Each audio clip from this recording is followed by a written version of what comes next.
is interdependent. So dependent, independent, and interdependent.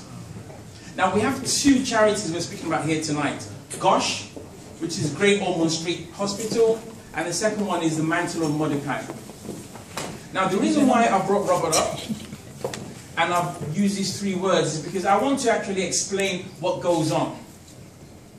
When we say or use the word dependent, and we're speaking about charities, and we're speaking about people, we often have a scenario where you have one person that looks towards another person, or one business, or one organization that looks towards another for their complete sustainability. So for example, in some parts of Africa, a woman says, I want to buy new clothes, and she goes to a man and she says, I want material, and he says yes, or he says no. Then she says, I want to go to a party, I need to seek permission from my husband, and he says yes, or he says no. And then she says, I want to go and greet my siblings, and she asks this man, and he says yes, and he says no.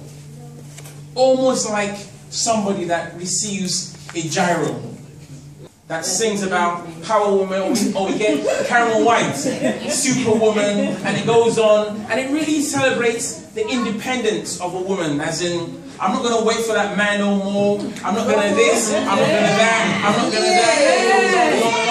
that, and you know, it's good, it's really good to have independence, because you don't want to wait on a man to say, oh, I want to buy a car, I want to buy some material, or anything. You need to be able to make up your own mind, because you know what? We are equally made. Adam and Eve, we're equal.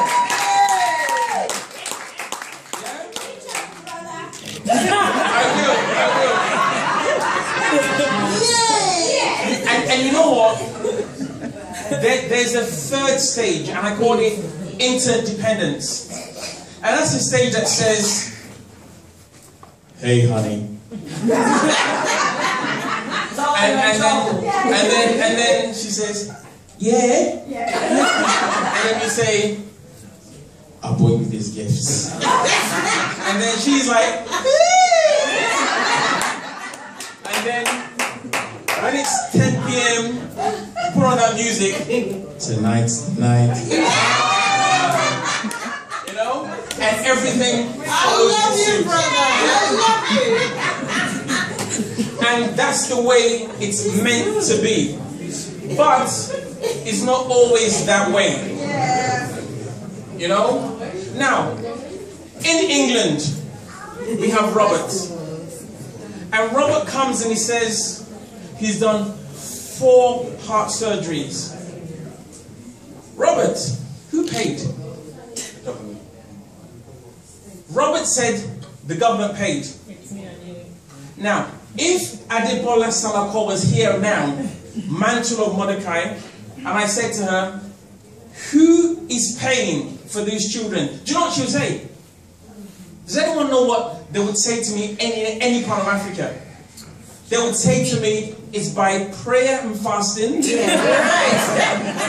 or by Uncle A or Auntie B. And you see, the problem you have with your Uncle A is that Uncle A may say, if you want me to help out your son, you have to help me. Yeah. Scratch my back and scratch yours. So there's a price to pay. But what I want to appeal to you tonight is that I was so moved with awe that Robert is here with us today. But I know, and I sadly know that if Robert was in Africa, he wouldn't be an is, he would be a was. Yes, that's right. You're right.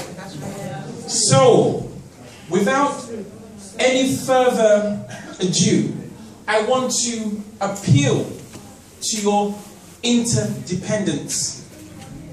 There is many a Robert in Dustbin City with Adebola under the Mantle of Mordecai, and they cannot help themselves.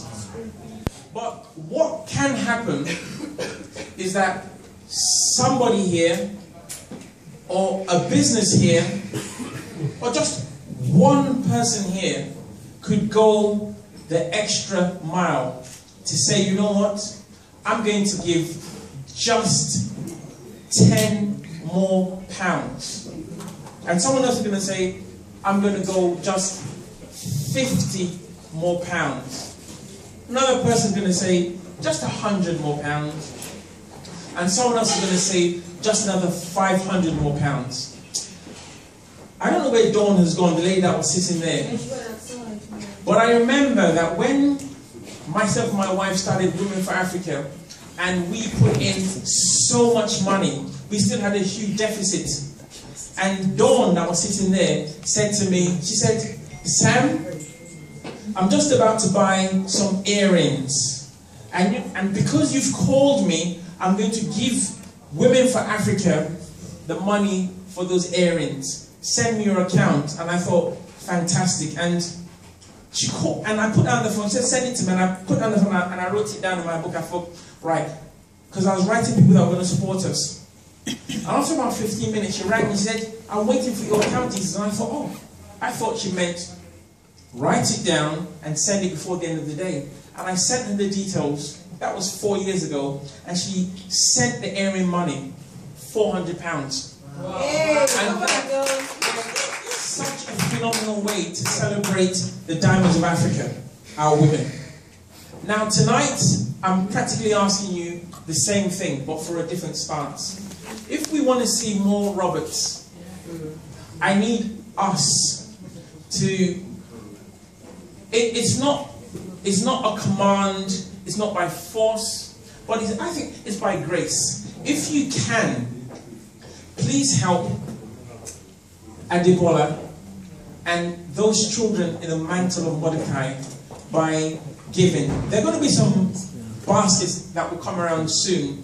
And I guess what I'm saying is, if you think of anything that could be a present that you would like, and think of the cost of that present, can you just give it to some of these children in Africa so they can go to school, so that their hospital bills will be paid? Because unlike what Robert said, that who paid? In Africa, it doesn't happen. If you can't pay and you can't pray, you die.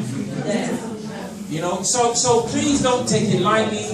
I've met that lady before, Adebola Sarako. She's come and she is 100% genuine. She has a job in KPMG. She works.